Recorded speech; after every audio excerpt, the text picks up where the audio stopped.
প্রিয় শিক্ষার্থী বন্ধুরা, আশা করি তোমরা সবাই ভালো আছো, সুস্থ আছো।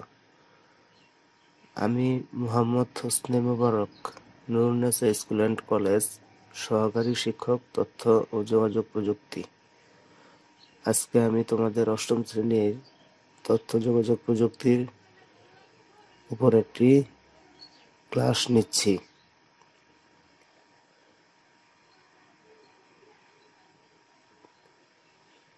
আজকের ক্লাসটি অষ্টম শ্রেণীর হলো।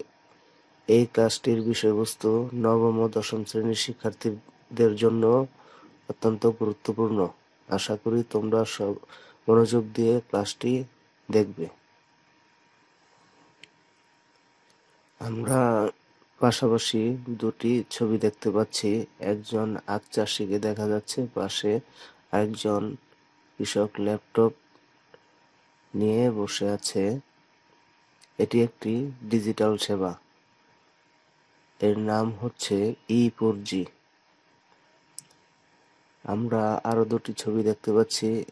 একটি কম্পিউটার সেবাদাতা প্রতিষ্ঠান, আর পাশের ছবিতে দেখতে পাচ্ছি অনলাইনে জমির খতিয়ান বা ই-পর্চা তোলার প্রক্রিয়া। এটিও একটি ডিজিটাল সেবা, এর নাম হচ্ছে ই-পর্চা। আমরা আরো দুটি ছবি দেখতে পাচ্ছি। একজন ডাক্তার মোবাইল হাতে, আর পাশে একটি মোবাইলের ছবি। এটিও একটি ডিজিটাল সেবা, এর নাম হচ্ছে ই-স্বাস্থ্য সেবা। তাহলে আজকের পাঠ শেষে শিক্ষার্থীরা ই-সার্ভিস কি তা বলতে পারবে, ই-সার্ভিসের সুবিধাদি ব্যাখ্যা করতে পারবে, ডিজিটাল বাংলাদেশ গঠনে ই-সার্ভিসের অবদান বর্ণনা করতে পারবে। তাহলে দেখে নেওয়া যাক ই-সার্ভিস আসলে কি। ইলেকট্রনিক পদ্ধতিতে সেবা প্রদানের ব্যাপারটি ই-সার্ভিস বা ই-সেবা নামে পরিচিত। সেবা গ্রহীতা ইন্টারনেটের মাধ্যমে এই সেবা গ্রহণ করে থাকেন। ই-সার্ভিসের কিছু বৈশিষ্ট্য আমরা দেখতে পাচ্ছি। স্বল্প খরচ, স্বল্প সময়, হয়রানিমুক্ত সেবা। এখন ই-সার্ভিসের আওতাভুক্ত কোন কোন সেবাগুলো রয়েছে আমরা একটু দেখে নিই। ই4জি, ই-এমটিএস, ই-পর্চা সেবা, ই-স্বাস্থ্য সেবা, ই-টিকেটিং বা মোবাইল টিকেটিং। ই4জি এসএমএস এর মাধ্যমে সকল আখ চাষি এখন 4জি তথ্য পাচ্ছে।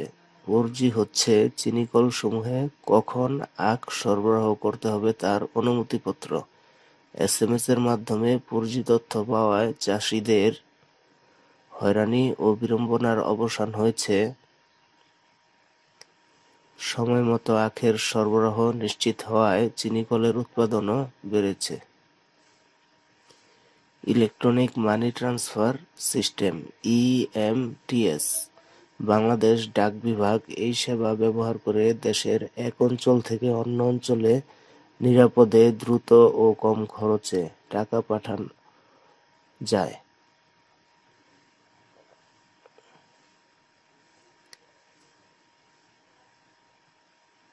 ই-পর্চা বর্তমানে দেশের সকল জমির রেকর্ডের অনুলিপি অনলাইনে সংগ্রহ করা যায়। এটিকে বলা হয় ই-পর্চা। ই-পর্চা পূর্বে বড় বড় রেকর্ড বই থেকে তথ্যসমূহ ছকে পূরণ করে আবেদনকারীকে সরবরাহ করা হতো। আবেদনকারীকে সরাসরি উপস্থিত থেকে সেবা গ্রহণ করতে হতো। কিন্তু বর্তমানে বড় বড় রেকর্ড বই থেকে তথ্যসমূহ ছকে পূরণ করে আবেদনকারীকে সরবরাহ করার দরকার নেই। আবেদনকারী দেশ-বিদেশের যে কোনো স্থান থেকে সেবা গ্রহণ করতে পারেন। ই-স্বাস্থ্য সেবা বর্তমানে দেশের সকল সরকারি স্বাস্থ্যকেন্দ্রে কর্মরত চিকিৎসকরা এখন মোবাইল ফোনে স্বাস্থ্য পরামর্শ দিয়ে থাকেন। এর ফলে দেশের সকল নাগরিক যে কোনো স্থান থেকে চিকিৎসা সেবা পেতে পারে। একে টেলিমেডিসিন বলে।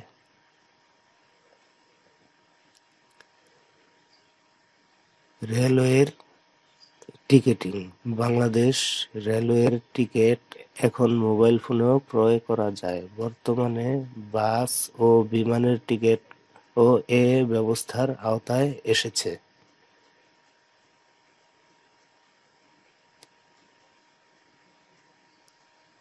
তাহলে শিক্ষার্থী বন্ধুরা, আজকে আমরা যা যা শিখলাম এর উপর ভিত্তি করে তোমাদের একটি বাড়ির কাজ দেওয়া হলো। ই-সার্ভিসের আওতাভুক্ত প্রত্যেকটি সেবার নাম উদাহরণসহ লিখবে।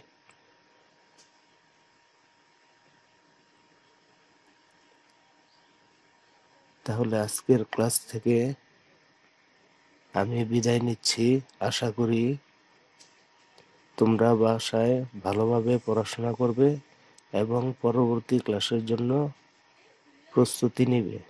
ধন্যবাদ সবাইকে।